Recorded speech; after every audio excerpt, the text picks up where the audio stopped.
Dans cette vidéo, on vous présente les règles de Baronda. C'est Cédric et vous êtes chez Golden Meeple. C'est parti.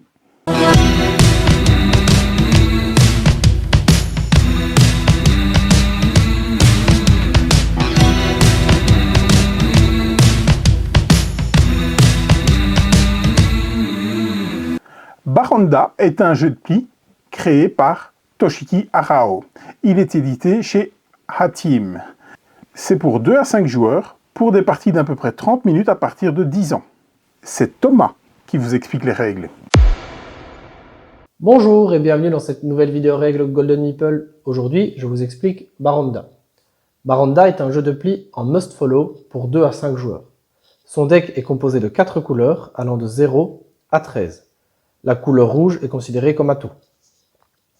Il y a certaines cartes spéciales, les cartes pass, les cartes naga, ainsi que chaque 0 dans chaque couleur qui correspond à une carte Garuda. Pour ce qui est du deck, pour une partie à 5 joueurs, nous allons garder l'ensemble des cartes. Pour une partie à 4 joueurs, nous allons garder les cartes de 0 à 10. Pour une partie de 3 joueurs, de 0 à 7. Et pour une partie à 2 joueurs, de 0 à 5. Une fois le deck constitué, nous allons distribuer 12 cartes à chaque joueur, attribuer le duo de cartes leader et carte Ranga Barang à un joueur, je vais y revenir après, et nous sommes prêts à démarrer. Une fois avoir reçu sa main, chaque joueur va le regarder et va estimer le nombre de plis qu'il pense qu'il va faire. Pour ça, il va utiliser ce duo de cartes, qui est recto verso, les chiffres allant de 13 à 7 et de 6 à 0, et à l'abri des autres joueurs, va estimer combien de plis il pense qu'il va faire.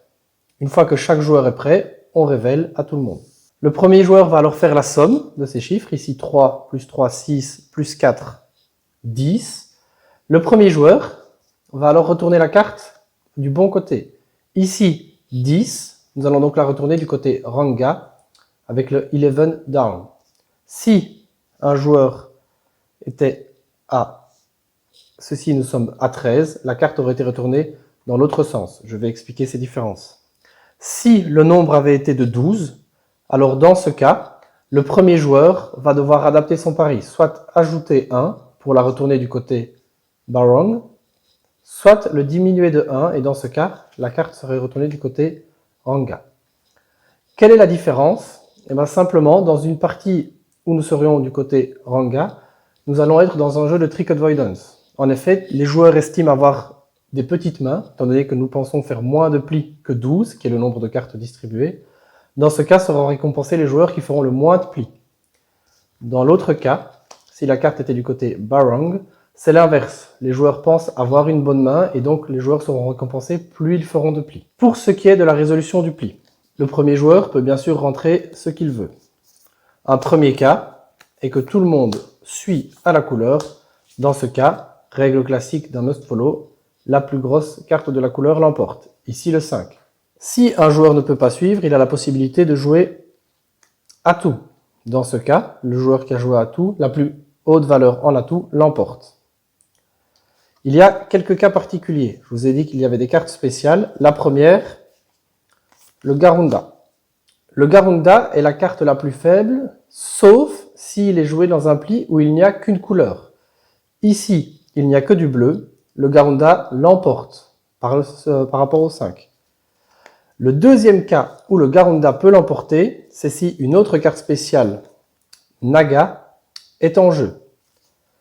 Naga, tout comme Pass, sont les cartes qui ne sont pas obligées de respecter le must follow. Elles peuvent être jouées à tout moment.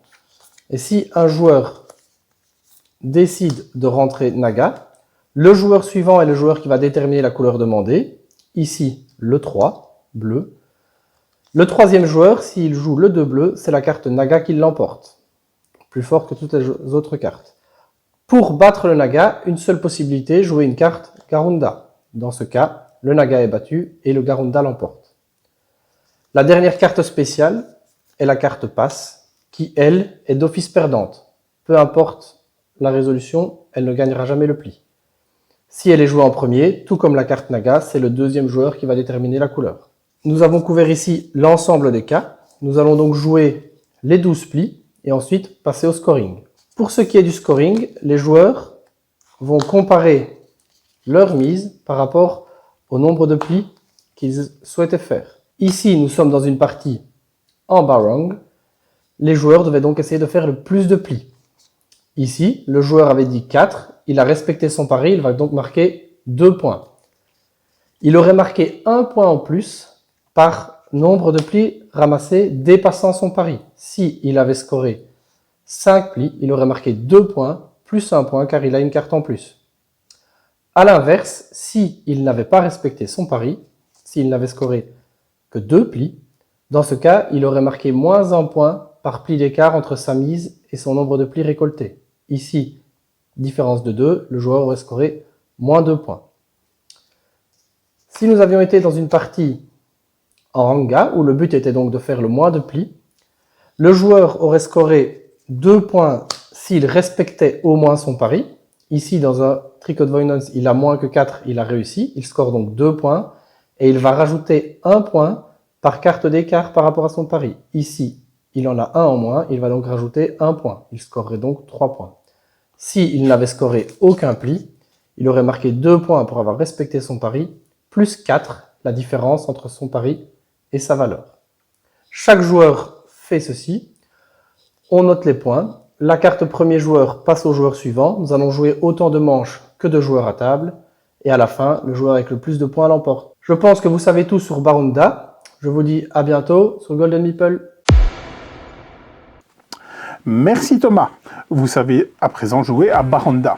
C'est un excellent jeu de billes qu'on vous recommande tout particulièrement. Vous le retrouverez sur notre site www.goldenmeeple.be dans la rubrique import ou dans la rubrique jeu de billes. Prenez le billes. Salut!